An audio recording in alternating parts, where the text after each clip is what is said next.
Sinon, alors déjà, donc, tiens, je partage rappel mon des écran faits. vite fait. Vas-y, mets ton écran. Bon, je fais un rappel des faits ou pas? article qui dit voilà, après 2 mois de procès, Voilà. P. Diddy acquitté de trafic sexuel et d'association de malfaiteurs. Il s'en sort bien.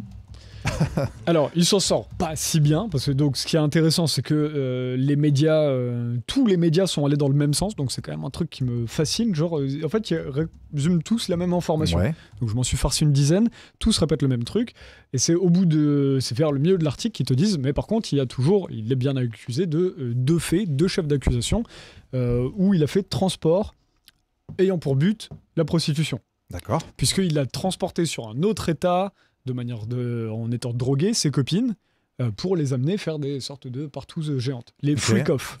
Voilà. Que Miloud connaît très bien parce qu'il y était. Et du coup, c'est pour ça que t'étais à l'aise. Exactement. C'est pour ça que t'étais à l'aise. Le masque tombe. Les masques tombent. Le football, hein, Donc c'est intéressant sur ce truc-là, c'est que pourquoi est-ce que personne ne parle de ces 2 chefs-là? Parce qu'il reste quand même jusqu'à 20 ans d'accusation, donc c'est pas un fait mineur. Il peut toujours prendre 20 ans de prison pour ça. Maintenant, la question qui est intéressante, c'est pourquoi est-ce que lui sort en ayant le poing levé et en remerciant les jurés? il est sorti avec le poing levé. Oui. Et en faisant un signe de prière envers les jurés. Parce que du coup, les jurés sont ceux qui, c'est un tribunal fédéral, hein, c'est comment on appelle ça, tribunal fédéral de Manhattan, qui a rendu la décision le mercredi 2 juillet.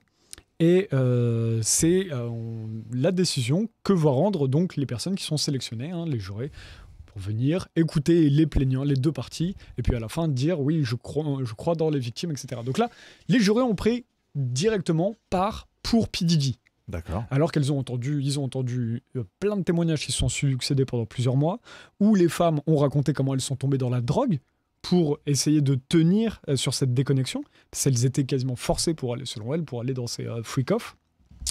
Donc il y a quand même une question qui est très intéressante. Donc moi je suis allé creuser sur ça marche comment le système des jurés aux États-Unis. Et en fait, on en parlait tout à l'heure en micro avec Miloud, il n'y a aucune, quasiment, protection sur les pressions faites aux jurés aux États-Unis. Ah oui, c'est vrai. J'allais te dire, mais c'est vrai que si on leur fout la pression, ils sont très vulnérables en fait. Exactement. Donc là, mon premier tacle sur le traitement de l'information français, c'est que personne ne parle de ça. C'est quand même le truc qui me fascine. Parce que quand on critique une décision des jurés, c'est impossible. Enfin, à quel moment tous les jurés dans la majorité donnent du crédit à ce type-là? Oui. Alors, c'est sur trafic sexuel et association de malfaiteurs, mais il pourrait y avoir un entre-deux. Non, là, ça a été directement. Donc, on se souvient déjà, hein, pour ceux qui auront oublié, c'était vers milieu mai, on rappelle que P. Diddy avait fait un signe de pression envers les jurés. On en avait parlé dans NRA. Donc voilà, si t'as un mec qui te regarde, le juge l'avait rappelé à l'ordre puisqu'il faisait des signes de « fais gaffe ». Ouais, en gros, on sait où t'habites. Un peu intimidant, quoi. Complètement intimidant. Ouais. Imagine, t'as un gars qui te regarde comme ça.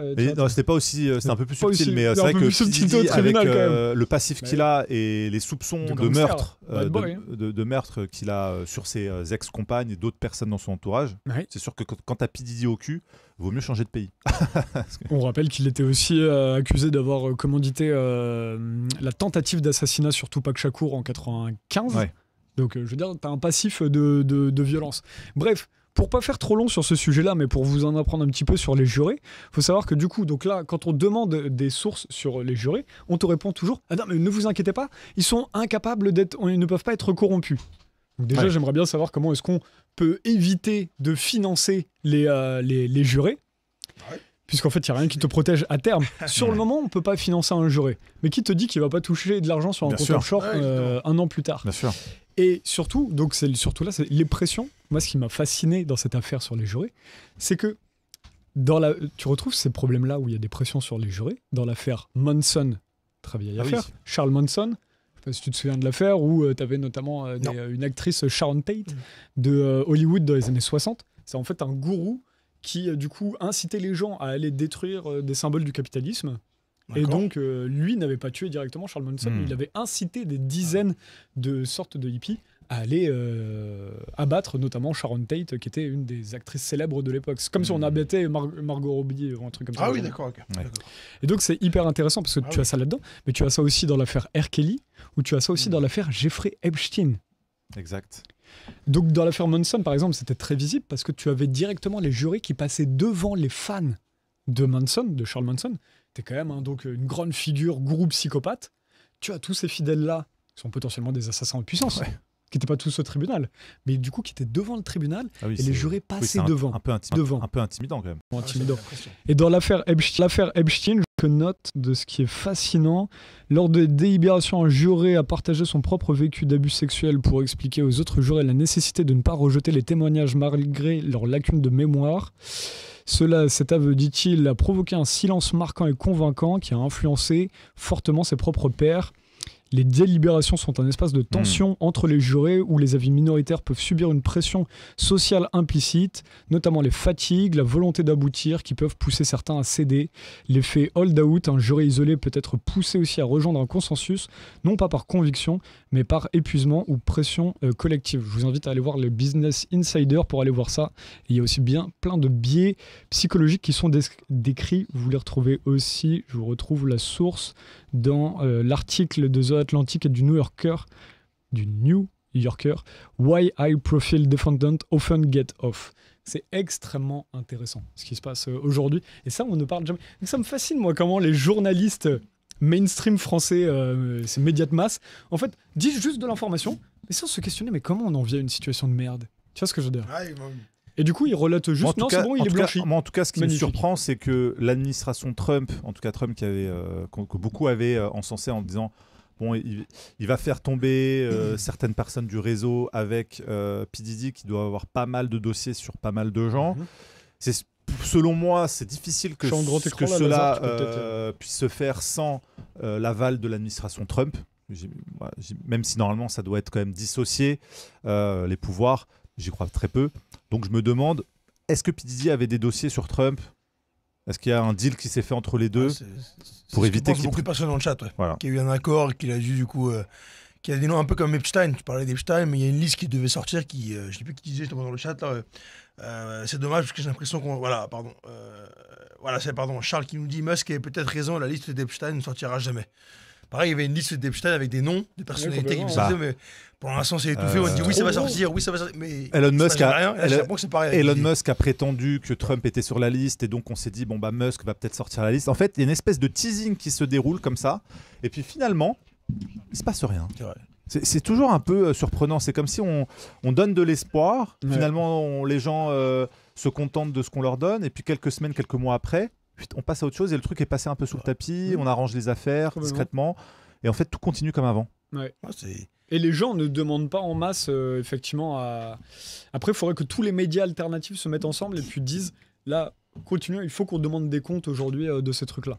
Il y a aussi peu de concordance des leaders, entre guillemets. Tu vois, si demain, tu avais Toxin et GPTV qui faisaient un grand appel pour parler de ces sujets-là, peut-être que ça mettrait la pression pour que les gens mettent la pression aussi. Parce que quand on n'est que des cas isolés à parler de trucs ici ou là, moi là, je parle des jurés là tout de suite, mais personne va en reparler.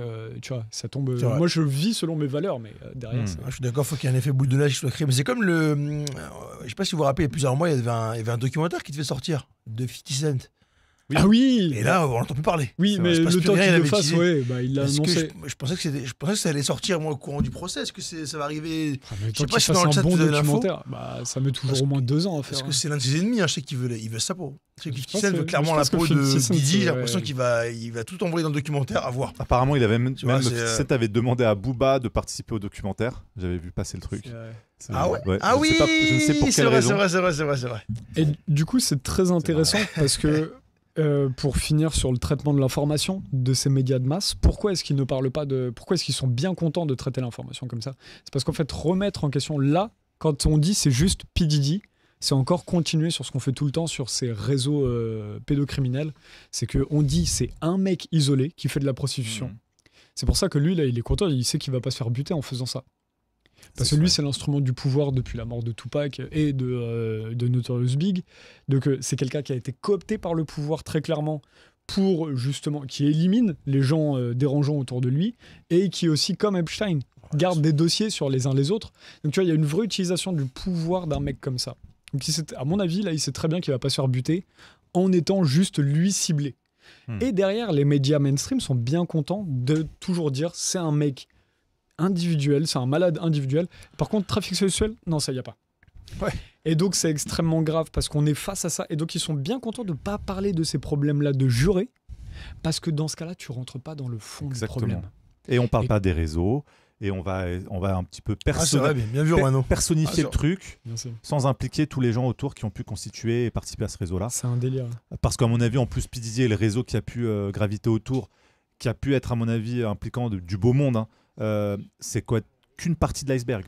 Ce qu'il faut quand même imaginer, avec ce qu'on voit nous en France, qui est quand même pédolande, les réseaux pédos qui sont largement sous-estimés et protégés par le pouvoir et le pouvoir médiatique. On imagine aux États-Unis ce que ça doit être. Ça va être colossal. Et c'est pour ça que quand on parle de ces sujets-là, c'est pour ça que nous on fait ces vidéos. Parce que là, même si il faut pas que ça tombe dans l'oreille d'un sourd, et il faut pouvoir creuser sur les méthodes de fonctionnement qu'ont ces gens-là. Faut pas juste s'arrêter à l'aspect sensationnel du truc. Quand je vais là chercher moi ça sur les jurés, j'essaie de comprendre ce qui bloque dans l'information. Parce qu'il faut qu'on aille creuser au fond du puits, voir ce qui pose problème, changer l'eau pour ensuite qu'on ait enfin quelque chose de fluide dans la société.